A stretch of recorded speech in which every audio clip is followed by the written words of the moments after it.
little Pibby, all cold and alone, unaware of the true solution to her problem.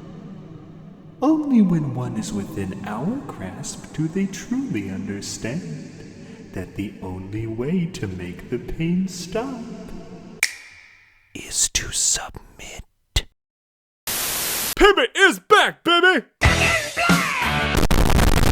And things are looking really bad at the moment. Not in terms of quality. Oh no, that is through the roof. I mean, they made a full block of television with the sole purpose of screwing with the minds of their viewers. Not only is that perfect promotional material, but anyone who goes that far for a joke is a certified prank Sinatra in my book. Like a full-on joke superstar. When I say bad, I'm talking about what's in store for the actual characters. And when you take a deep look at what's shown in this potential Pibby prologue, well, let's just say that this whole glitch situation is about to get way darker than we could have ever anticipated.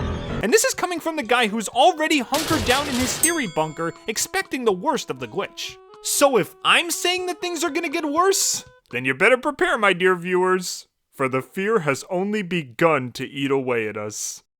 And he's coming back for seconds and dessert options.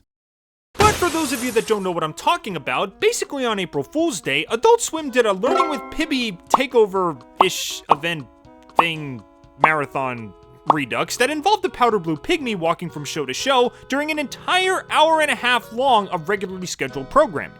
And this wasn't just a simple, ooh, where's Walmart? Ooh, find him in the crowd shot situation. No, this thing had an actual story to it. It wasn't much, but it definitely got my brain juices flowing and helped me to come up with some neat new ideas. And the most interesting of all is the ultimate role of Pibby's adorable little learning buddy, Bun Bun.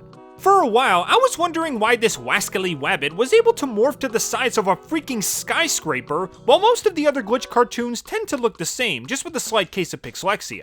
Are they building him up as the ultimate antagonist? Have they already planted seeds that you more than likely missed? Well, after watching this thing a bunch of times along with the original trailer, it's all starting to make sense to me, in ways that you would not even believe.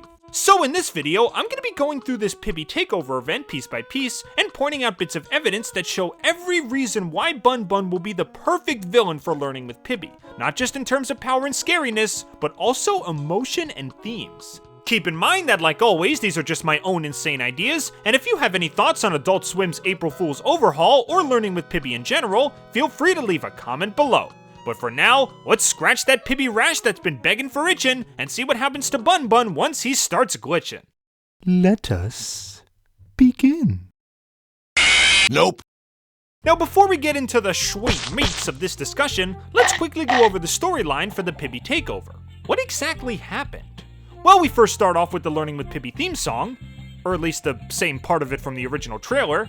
Seriously guys, make a full version already. I want to blast that junk in my car. I call them the dogs. Listen to them bark. Learning with Pibby, learning is so fun. You like to spell and you love to hum. Anyway, they immediately arrive inside the Rick and Morty episode, Total Recall. Bun Bun gets scared, Pibby reassures him that it's all just a learning experience, and they run away from the approaching glitch. Then the episode mostly continues as normal, just with our two pro tags appearing occasionally in large crowd shots. Oh shoot, now look, it's like a Where's Waldo page. Can you find me? Check out all these zany characters. Yeah, you're right, Rick. Look, there's the Pibs and there's the Buns. I did it. Can I have cookie now?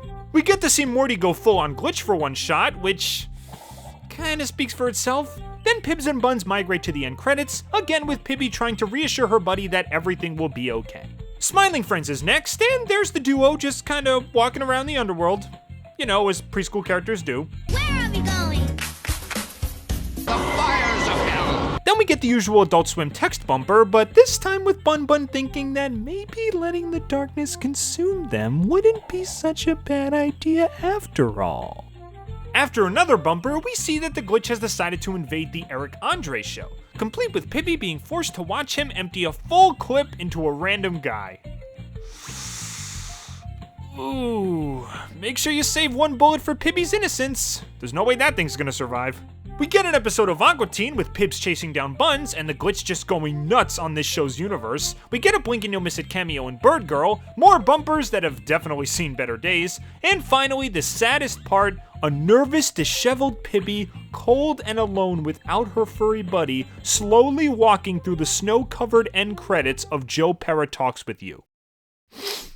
If there was ever a time when I could just reach through the TV and pull something out, it would be most food commercials, but this is a really, really close second. I just want to hug the poor little nugget and tell her that it's going to be okay. Poor baby. So, what have we learned today, kids? Well, for one thing, it seems like the glitch might have more to it than we first thought. I mean, the fact that it infects live-action shows and bumpers isn't really super surprising, since it did invade a live-action commercial in the original trailer. Also, this whole thing kind of supports my theory that the glitch is actually the death of network television, so I'm just gonna pat myself on the back real quick. Yeah! But one thing that did surprise me was how the glitch affected Bun Bun when compared to everyone else. For most characters, it's as simple as taking a dip in a glitch pool, wait like 2 seconds, bada bing bada boom, you're a low-tier creepypasta. But no, for whatever reason, the glitch seemed to be taking its sweet time with Bun Bun, allowing him to speak and letting him keep his base form, aside from the eyes of course, but clearly influencing him mentally and trying to convince him that being glitchified isn't too bad. But the big question is, why Bun Bun? Why does he get this unique treatment compared to the others? And what does this have to do with him going all kaiju-sized in the trailer? Well, let's look at the situation a little closer. There are 3 things we know for sure about the glitch. We know that the glitch is capable of corrupting cartoons and changing their physicality. We know that the more cartoons it absorbs, the more powerful it gets, since it now has more minions at its disposal. And we now know that the glitch is apparently capable of mind manipulation if the need arises. I've seen a lot of media where mind manipulation is involved, and usually the rule states that the more feeble and influenceable the mind is, the easier it is to control. And I imagine that the glitch would work in a similar way. Now, if we look at Bun Bun, I don't think it's a stretch to say that he probably has the most easy to deceive mind of any cartoon. I mean, first of all, he's a child, who are pretty easy to manipulate if you use the right words and the right promises. He's also from a preschool show, where most of the characters are pretty ignorant already, hence why they have to learn new lessons every episode. Heck, the little guy probably hasn't even learned his ABCs yet. And judging from his interactions with Pibby, he also seems to be very quick to trust others and believe what they say. I mean, twice during this takeover, he panics and asks Pibby for reassurance, and both times he believes her without question or hesitation. Now, you could just say that that's because he trusts her as a sort of mother figure, but based on the other things we listed, I feel like he could be convinced to trust anyone if they use the right words or imagery. I mean, imagine if you were a child, scared and alone in a strange world you've never seen before, and you just want to go home. Then someone comes by, promising that if you come with them, they'll take you to someplace safe and sound, away from all this madness. Bun Bun would probably fall for that hook, line, and sinker. In fact, if you want to work in my network television theory, you could say that when the glitch infects his eyes, it shows him a place where all the scary, strange worlds are kept separate from one another, never to overlap again. If he accepts the glitch, he can go back to his old life, full of learning and hugs and syrup-covered sugar cubes probably, without any fear of being taken from it again. It's a stretch, but it sounds plausible to me. When you combine all of this with the fact that glitched Bun Bun grew to gigantic size where the other glitched characters mostly look the same, I like to theorize that the more influenceable and trusting a character is, the more the glitch is able to control them. And the more the glitch is able to control them, the more they're able to physically shape a character to their liking. I mean, most of the glitch characters that we see tend to be adults or pretty mature kids, that at the very least would know not to immediately trust a gigantic black pixely mass, meaning there will undoubtedly be some mental resistance there. And that's what makes Bun Bun the perfect subject for glitch influence, since he is very trusting, very scared, and very ignorant about the world around him. That's also why the glitch is taking so long to completely corrupt Bun Bun, because it's taking its time to slowly infect each and every part of him so that it can shape him into the super weapon it needs for its mission. All of this on its own would make Bun Bun an awesome villain, but I haven't even gotten to the best part yet, which is the fact that Bun Bun works as the perfect antithesis to Pibby. In the original trailer, we're shown that over time, Pibby really matures and takes hold of the current situation she's in, becoming a take-charge, no-nonsense leader with an eye patch, a sword, and a long flowing mane, like a pirate Captain William Wallace McSword Swing the First. And I imagine that the main thing that encouraged this mindset from her was what happened with her little buddy. Bun Bun probably tried to convince her that we should all just let the glitch consume us. It'll take us away from all these scary worlds. We'll be all safe and sound and nothing can hurt us if we all trust the glitch.